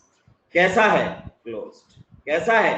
क्लोज्ड। एक बात बताओ, जब इलेक्ट्रॉन्स एक क्लोज लूप में घूमने लगते हैं तो क्या बनता है? मेरे को जवाब दो। जब इलेक्ट्रॉन्स एक क्लोज लूप में घूमने लगते हैं तो क्या बनता है? मेरे सवाल का जवाब दो। करंट। क्या बनता है? करंट। ये राक्षस लिख रहे हैं सर्कल। अब एक करंट बनता है। इलेक्ट्रॉन्स का एक साइक्लिक पाथ में घूमना जरूरी है करंट बनने के लिए। आगे बात समझ में? क्या बनता है? करंट। तो बताइए क्या बेंजीन के अंदर भी पाई इलेक्ट्रॉन सर्कुलर पाथ में घूम रहे हैं? मेरे सवाल का जवाब दो। क्या बेंजीन के अंदर भी इलेक्ट्रॉन सर्कुलर पाथ में घूम रहे हैं? मेरे सवाल का जवाब दो। तो क्या ये एक करंट कैरिंग लूप नहीं बन गया? क्या ये एक करंट कैरिंग लूप की तरह बिहेव नहीं कर रहा? बिल्कुल कर रहा है। अगर इसमें करंट बना है, अगर इसमें करंट बना है तो या तो ये एरोमेटिक रहेगा या फिर ये एंटी एरोमेटिक बनेगा। आगे बात समझ में? पहले करंट बनना जरूरी है, दोनों के लिए जरूरी है, चाहे वो एरोमेटिक हो चाहे वो एंटी एरोमेटिक हो। बात समझ में आई? Yes sir. ध्यान से सुनते रहना। नेक्स्ट मुझे बताइए क्या इसके अंदर भी पाई इलेक्ट्रॉन्स चक्रा चला रहे हैं? क्या इसके अंदर भी पाई इलेक्ट्रॉन्स चक्रा चला रहे हैं? देखो ढंग से देखो, ये गया इधर तो पॉजिटिव चार्ज कहां पर आ जाएगा? एंड टर्मिनल पर। फिर से देखो, ये गया इधर तो पॉजिटिव चार्ज कहां पर आ जाएगा? एंड टर्मिनल पर। फिर ये गया इधर तो पॉजिटिव चार्ज किधर आ जाएगा? एंड टर्मिनल पर। बताओ क्या इसके अंदर भी पाई इलेक्ट्रॉन्स चक्रा चला रहे हैं? मेरे सवालों का जवाब दो। क्या इसके अंदर भी पाई इलेक्ट्रॉन्स ऐसे ऐसे घूम रहे हैं? कितने पाई इलेक्ट्रॉन्स घूम रहे हैं? कितने पाई इलेक्ट्रॉन्स घूम रहे हैं? 2 पाई इलेक्ट्रॉन्स, क्योंकि एक ही पाई बॉन्ड है, मात्र 2 पाई इलेक्ट्रॉन्स घूम रहे हैं। अब 2 पाई इलेक्ट्रॉन्स घूम रहे हैं, ये देखो ऐसे, ये चल रहा है चक्रा पाई इलेक्ट्रॉन्स का। क्या चल रहा है? चक्रा। ये चल रहा है पाई इलेक्ट्रॉन्स का चक्रा। बताइए रिंग करंट है कि नहीं है इसके अंदर? मेरे सवालों का जवाब दे दो। इसके अंदर रिंग करंट है या नहीं? मेरे सवालों के जवाब दे दो। बिल्कुल 100% सर रिंग करंट है। नेक्स्ट इसके अंदर बताइए रिंग करंट है या नहीं? इसमें रेजोनेंस करवाओ, करवाओ करवाओ रेजोनेंस। पाई बॉन्ड इधर जाएगा, बिल्कुल जाएगा सर। पाई बॉन्ड इधर जाएगा, पॉजिटिव चार्ज यहां आएगा। फिर से रेजोनेंस होगा, पाई बॉन्ड इधर जाएगा, पॉजिटिव चार्ज इधर जाएगा।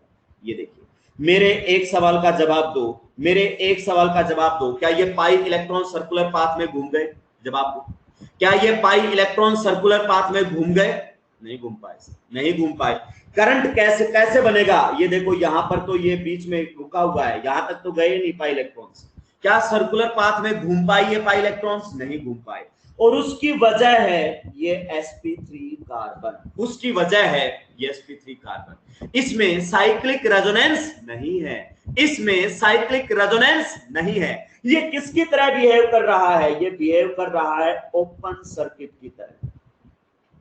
किसकी तरह बिहेव कर रहा है? It is behaving like a open circuit. There is no ring current, there is no ring current. Orbital diagram देखो, ये इलेक्ट्रॉन्स बस यूं घूम सकते हैं, इतना घूम सकते हैं। ये देखो, बताओ यहां करंट फ्लो कर सकता है क्या? नहीं कर सकता। ये हमारे सामने जो कार्बन है ये sp3 है।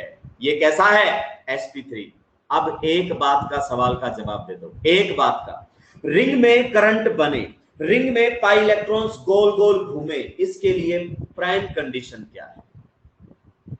इसके लिए प्राइम कंडीशन क्या है? नहीं नहीं नहीं, sp2 sp2 छोड़ो बेटा, नहीं नहीं नहीं।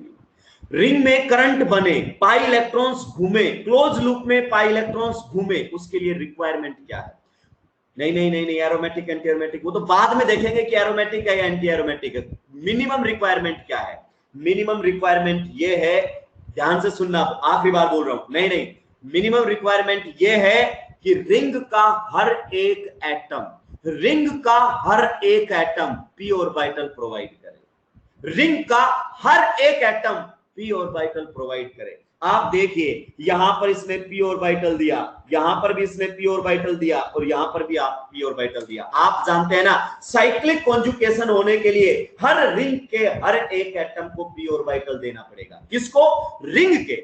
रिंग के बाहर से हमें कोई लेना देना नहीं है। रिंग का हर एक एटम पी ऑर्बिटल प्रोवाइड करे तो साइक्लिक करंट बनेगा, अदरवाइज साइक्लिक करंट नहीं बनेगा। Got the point?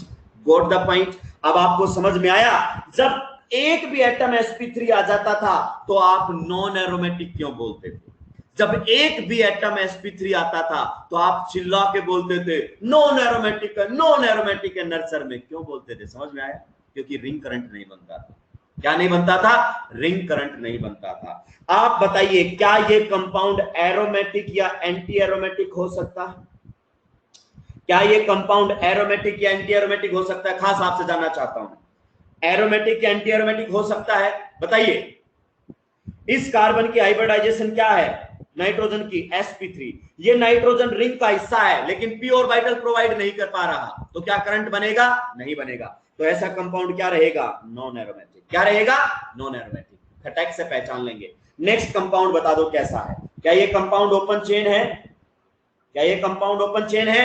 यस। क्या इसमें कभी करंट बन पाएगा? नहीं बन पाएगा। ये देखो, लूप ब्रेक हो गई है, बस यूं घूम सकते हैं इलेक्ट्रॉन्स, यूं घूम सकते हैं, करंट नहीं बन पाएगा, करंट नहीं बन पाएगा। Got the point?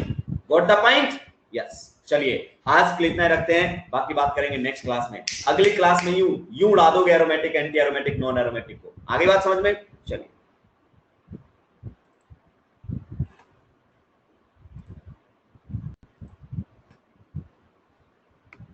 आशुतोष का कहना है सर जी मजा आ गया, जिंदगी में आनंद आ जाएगा बेटा, जिंदगी में आनंद आ जाएगा ऑर्गेनिक में, रटने नहीं दूंगा कुछ भी।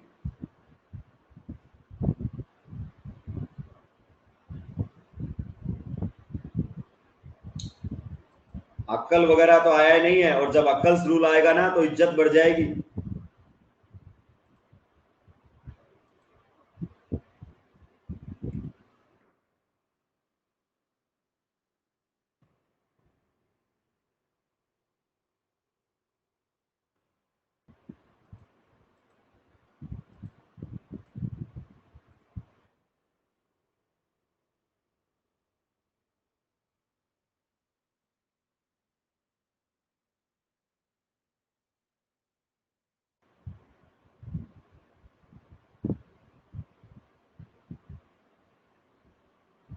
दुर्गा प्रसाद, डेफिनेशन सेम नहीं है, गौर से देखो। एक में लिखा हुआ है स्टेबल और एक में लिखा हुआ है अनस्टेबल।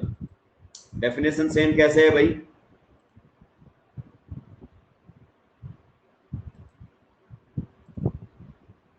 हैंडआउट्स आ गए आप लोगों के पास, चेक कीजिए।